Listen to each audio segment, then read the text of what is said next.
Bonjour, on se retrouve aujourd'hui pour un nouvel petit avis de lecture et je vais vous parler d'un livre que j'ai lu récemment qui s'appelle Le pire des Noëls, écrit par la Ligue de l'Imaginaire, et c'est un livre qui c'est plusieurs petites nouvelles à l'intérieur, et surtout ce qui est bien, c'est qu'en achetant, ce livre, pardon, vous allez soutenir le Rire Médecin, voilà. Donc ça, c'est une bonne raison d'acheter ce livre. Alors, il n'y a pas que cette bonne raison d'acheter ce livre. J'en avais entendu parler sur les réseaux. Je n'avais pas vraiment vu de revue dessus. Juste que, voilà, ça regroupait beaucoup d'auteurs différents que je ne connaissais pas spécialement. Il y a des auteurs de polar, des auteurs de romans. Il y en a que je connaissais de nom, mais dont j'avais jamais lu les livres. Par exemple, je dirais Maxime Chatham. C'est pas une littérature que je lis, puisque pour moi c'est un peu trop... c'est peut-être un peu trop noir, voilà, pour moi. Mais il y avait aussi Olivier Norek, il y a aussi Franck Tillier, voilà, que j'avais envie de découvrir, aussi Bâle, Minier, Bernard Minier et Weber, je ne sais plus son prénom, je ne vais pas vous dire de bêtises. Voilà, donc en fait il y avait beaucoup d'auteurs que je me suis dit, je les connais de nom, j'ai déjà vu beaucoup passer de revues sur leurs livres, mais j'avais envie de découvrir leur, on va dire, leur plume à travers ces nouvelles, et donc qui racontent le pire des Noëls. Alors, vous allez avoir de tout dans ces nouvelles, vraiment, pour tous les goûts, pour tous les genres, des traits noirs, des traits surprenantes, certaines avec de l'humour, dont la première qui m'a beaucoup, que je me souviens très très bien. La première, vraiment, elle s'appelle Eh ben alors, de Agnès Abbé-Cassis. Franchement, je pense que je vais aller gratter chez cette petite autrice, chez cette grande autrice, pour voir ce qu'elle écrit, puisque le style d'écriture, l'humour qu'elle y a mis dedans, mais il y a quand même un mystère, il y a quand même une histoire de meurtre, voilà.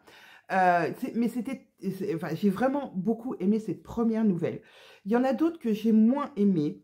Je ne vais pas vous mentir, je ne vais pas dire que j'ai tout aimé. Il y en a, elles sont vraiment... Alors, celle de Maxime Chatham, elle était noire, mais au final, j'ai bien aimé aussi le style. Je me suis dit que j'aimais bien le style. Vraiment, il y en a pour tous les goûts. Il y en a au début où je me suis dit, mais de quoi il parle, mais qu'est-ce que c'est? Je ne comprenais pas. Et puis au fur et à mesure alors on va pas dire des pages parce que c'est des nouvelles, donc il n'y a pas beaucoup de pages à chaque fois. Il peut y avoir 5 pages, comme il peut y en avoir, on va dire, une vingtaine ou plus. Mais au fur et à mesure des lignes, je me suis dit, ah oui, d'accord, ok, je rentre dans l'histoire, parce que toute la complexité de faire des nouvelles, c'est d'attirer le lecteur et de vraiment le faire rentrer dans l'histoire le plus rapidement possible. Et elles sont toutes bien faites de ce côté-là, j'ai vraiment apprécié.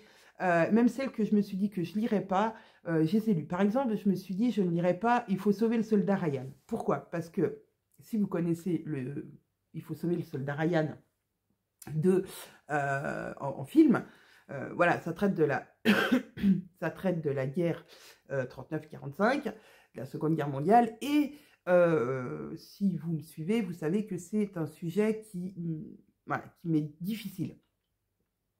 Donc je me suis dit, je ne vais pas la lire. J'ai dit à mon mari, ah non, celle-là, et donc il se moque de moi. Et je me suis dit, non, je ne vais pas passer à côté, j'ai lu toutes les nouvelles, même, non, il n'y en a qu'une que j'ai abandonnée.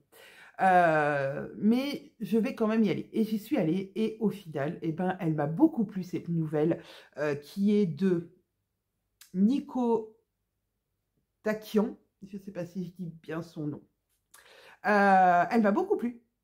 Elle m'a beaucoup plu parce qu'au final, il y avait un peu de fantastique dans le sens où ça peut pas être réel, hein. Et au final, j'ai trouvé ça rigolo. Voilà, donc j'ai beaucoup aimé. J'ai beaucoup aimé celle de Franck Tillier, celle de Marc Weber, de Bernard Weber, pardon, je dis n'importe quoi. Euh, j'ai dit Bernard Weber, non, c'est Bernard Werber. Ça va bien se passer. J'ai beaucoup aimé. En fait, je me suis rendu compte que celle de Nicolas Lebel aussi, j'ai beaucoup aimé. Voilà, je me rends compte que j'ai beaucoup plus aimé les dernières que les premières, et bien que il y en a que j'ai aimé. Donc il y a 21 petites histoires. Et si vous avez envie de découvrir voilà, des auteurs que vous ne connaissez pas, ou si bah, vous adorez Maxime Chatham, euh, que vous adorez Barbara Abel, par exemple, je ne connaissais pas du tout, que vous adorez, je ne sais pas, Sébastien Drouin, enfin bon, voilà, ça peut que, vous pouvez que aimer, et puis si vous ne connaissez pas eh ben, ces auteurs, et que vous avez envie de les découvrir par petits bouts, et pas acheter directement un gros, un gros livre de ces auteurs, eh ben, je trouve que ça donne le ton. D'ailleurs, j'ai relevé quelques citations. Et dans la première, je crois que c'est dans la première. Oui, dans la première, j'ai relevé. Alors, celle-là, j'ai relevé ce passage parce que ça ramène à mon enfance. La demeure du réalisateur étant vaste, il fut convenu,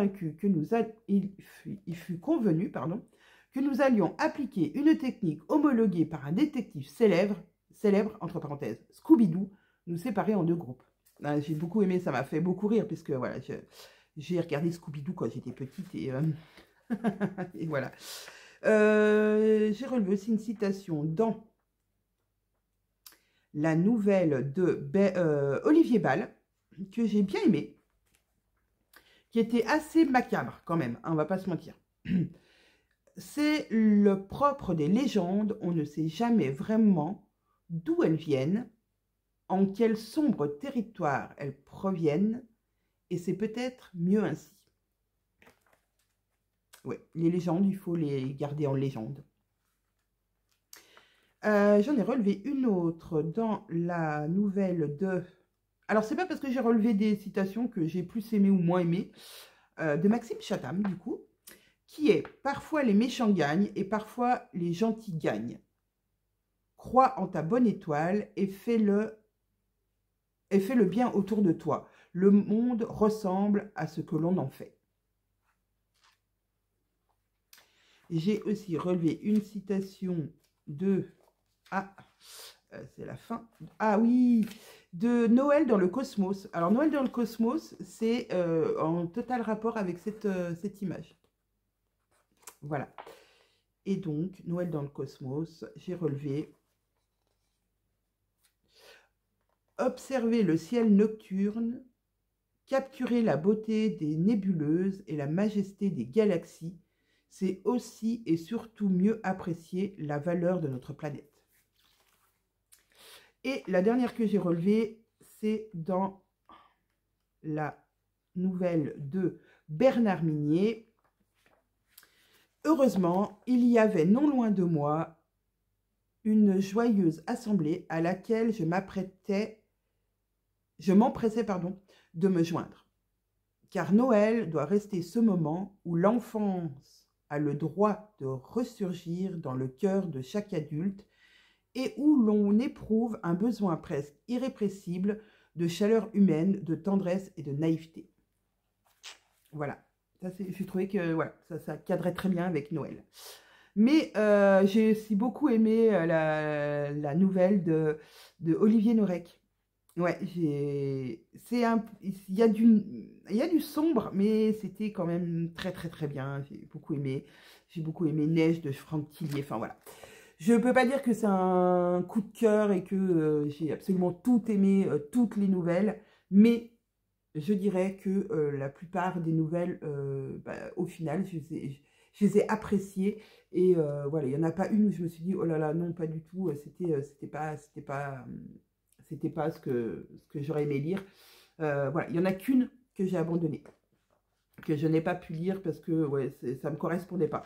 Mais voilà, une sur 20 sur 21 histoires, moi je trouve qu'on est pas mal. Et ben, je vous le conseille quand même, ce livre, si vous avez envie de découvrir des auteurs que vous ne connaissez pas, et ben, c'est un bon moyen de découvrir ces auteurs et de faire une bonne action en même temps. Voilà, je vous retrouve plus tard pour bah, d'autres avis lecture.